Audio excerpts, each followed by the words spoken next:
আবারও জটিল অস্ত্রোপচার করে সাফল্যের নজির গড়ল কোচবিহারের পিকে সাহায়ান হসপিটালের বিশিষ্ট চিকিৎসক। তাদের তত্ত্বাবধানে জীবন বাঁচালো 24 বছর বয়সী এক যুবতীর। জানা যায়, দীর্ঘদিন থেকে মেয়েটি হঠাৎ ফিট হয়ে যাওয়া, অজ্ঞান হয়ে যাওয়া, মাটিতে পড়ে যাওয়ার মতো ঘটনা ঘটছিল।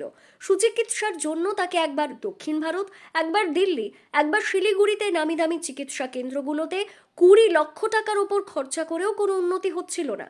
অবশেষে কোচবিহারের পিকে সাহায়ান হসপিটালের নিউরোসার্জন এবং তার টিমের প্রচেষ্টায় রোগীর পরিবার জানতে পারেন মাথার পিটুইটারি গ্রন্থিতে একটি টিউমার হয়েছে, যা দ্রুত বড় হয়ে চলেছে।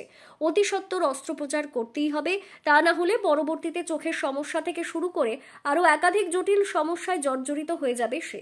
বিষয়টি পরিবারকে জানানোর পর দ্রুত কোচবিহারের পিকে সাহায়ান হসপিটালের নিউরোসার্জন, ইএনটি চিকিৎসক এবং নিউরো অ্যানাস্থেটিস্ট সহ তাদের বিশেষ টিমের তত্ত্বাবধানেই জটিল অস্ত্রোপচার সম্পন্ন হয়।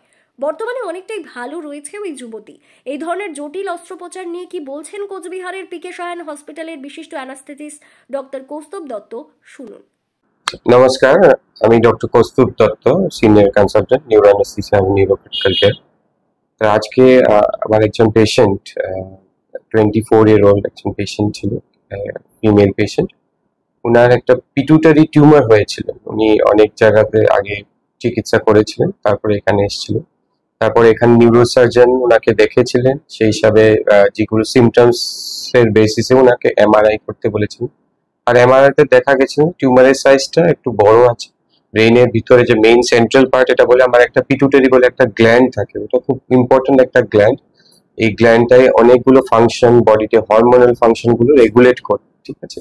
তো ওটা তখন ওনাকে বলা হয়েছিলেন যে এটা অপারেশনের প্রয়োজন হবে। আর সেই হিসাবেই জিজি টেস্ট, পরীক্ষা সবগুলো করা হলো। আর পেশেন্ট এর সঙ্গে কথা হলো, ফ্যামিলি মেম্বার্সের সঙ্গে কথা হয় পেশেন্টের অপারেশনের জন্য মানে নিয়ে। ওখানে অপারেশনটা, এটা একটা স্কারলেস অপারেশন, মানে অপারেশনে আপনি কিছু স্কার দেখবেন না। হ্যাঁ, পেশেন্টের অপারেশনটা হয়েছিলেন নেজেল রুলে, নাক দিয়ে হয়েছিলেন এন্ডোস্কোপ ইউজ করে, মাইক্রোস্কোপিক এন্ডোস্কোপিক নেজেল ডিকম্প্রেশন বলে টিউমারটা। এই রুট দিয়ে গিয়ে এখানে আমার একজন ইএনটি সার্জন আর একজন নিউরো সার্জন, উনি দুইজনে মিলেছিলেন। আমি ওটিতে ছিলাম অ্যাজ নিউরো অ্যানেস্থেটিস্ট। আর ওটিতেই ভালো করে মনিটরিং করা হয়েছিল, যেহেতু এটা একটা খুব কমপ্লেক্স সার্জারি, যাদের অনেক রিস্ক থাকে, যে হতে পারে যে পেশেন্টের সিএসএফ লিক হতে পারে। ব্রেইনের ভিতরে আমার একটা ফ্লুইড থাকে সিএসএফ বলে, তো ওটা লিক হতে পারে। তার জন্য আগে একটা কমন একটা ইনজেকশন দিয়ে একটা ড্রেন বসানো হয়েছিল। এগুলো জিজি মানে মানে উচিত সবগুলোই করা হয়েছিল। অপারেশনটা খুব ভালো করে হয়ে গেল। টিউমারটা অলমোস্ট 3 ঘন্টার অপারেশন হয়েছিলেন, 3-4 ঘন্টার অপারেশন, তারপরে টিউমারটা বের করা হলো। এই বিষয়টা কি বলবেন, যে ওনারা বাইরে অনেক জায়গায় গেছেন, হয়েছেন, পরবর্তীতে আবার এখানে এসে ট্রিটমেন্টটা করবেন, তো অনেক লোক আছে বাইরে চলে যায়, কি বার্তা দেবেন এই বিষয়টা নিয়ে, কি বলবেন? আমার কোচবিহারে ডক্টর পিকে শাহ হসপিটালে সেরকম আধুনিক চিকিৎসার যে প্রয়োজন, ইনস্ট্রুমেন্টস এ বলেন বা ওটি সুবিধা, খুব মডার্ন ওটি আছে।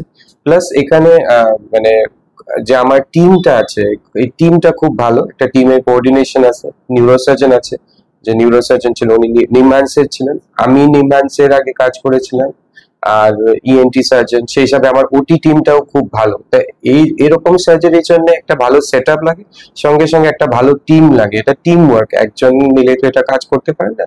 আর পোস্ট অপারেটিভ ওটির পরেও ওনাকে আইসিইউতে রাখা হয়েছিলেন, অবজার্ভ করা হয়েছিলেন, তারপরে ওয়ার্ডে শিফট করা হয়েছে। আর আমরা প্রত্যেক দিন ওনার ইউরিন আর মানে পেচাপটা খুব ইম্পর্টেন্ট এই অপারেশনের পরে, যে পেচাপটা যদি বেশি ঘন ঘন করে হয়, ওই হিসাবে আমরা ট্রিটমেন্ট করতে হয়। আর বডিতে সোডিয়ামের মাত্রাটা কম বেশি হতে পারে, ওনার হরমোনাল ডিসরেগুলেশন হতে পারে। তো এগুলো কনস্ট্যান্টলি মনিটর করা হয়েছিল পেশেন্টকে। রাউন্ড দ্য ক্লক দেখা গেছে, আমরা কনসালটেন্ট দেখেছে রাউন্ড দ্য ক্লক, এখানে আরএমও ডক্টর আছে, উনিও দেখেছেন, প্লাস সিস্টার্স আর টেকনিশিয়ানস আছে। তো আমি এটাই বলবো যে এখানে সবগুলো সুবিধা আছে, প্লাস একটা ভালো টিম আছে। এরকম মানে টিউমার সার্জারি বা বিভিন্ন রকম নিউরো কমপ্লেক্স সার্জারি গুলো এখানে করা যায়।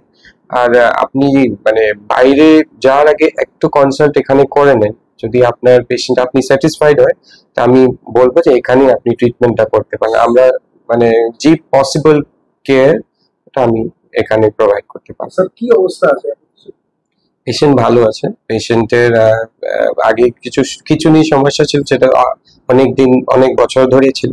আর টিউমারের জন্য এগুলো যদি এটা টাইমে অপারেট না করা যায়, তাহলে পরে ভিজুয়াল প্রবলেম হতে পারে, দেখা অসুবিধা হতে, মাথার প্রেশার বেড়ে যেতে পারে। তো এগুলো অনেক সমস্যা হতে পারে। এখন সেটা সমস্যা কম হয়ে গেছে।